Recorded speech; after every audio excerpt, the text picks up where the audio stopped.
गुरुकुल एक प्राचीन शिक्षा प्रणाली थी जो भारतीय सभ्यता में प्रचलित थी। गुरुकुल एक विशिष्ट शिक्षा प्रणाली थी जिसमें छात्र गुरु के आश्रय में रहकर शिक्षा प्राप्त करते थे। यह प्रणाली ब्रह्मचारी, गृहस्थ, वानप्रस्थ और संन्यास के 4 आश्रमों में विभाजित थी और छात्र की आयु और वर्ण के आधार पर विशिष्ट विद्या प्राप्ति का प्रणाम किया जाता था। गुरुकुल में छात्र का शिक्षक के साथ गहरा संबंध बनता था और वे अपने गुरु के द्वारा दिए गए शिक्षा को अपने जीवन में अमल करते थे।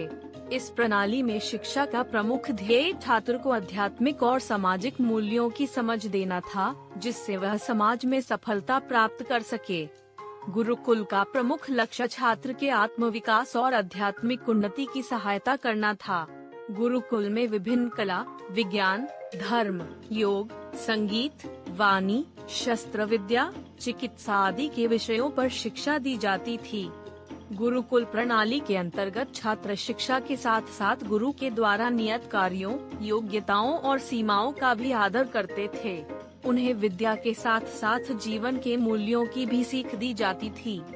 यह प्रणाली आजकल के शिक्षा प्रणाली से थोड़ी अलग थी, क्योंकि यह अध्ययन को विचारशीलता, आध्यात्मिकता और जीवन के मूल्यों के साथ मिलाती थी। गुरुकुल प्रणाली ने छात्र को सिर्फ शिक्षा में ही नहीं बल्कि उनके आचार विचार में भी सुधार करने का माध्यम प्रदान किया। यह था गुरुकुल प्रणाली का एक अवलोकन।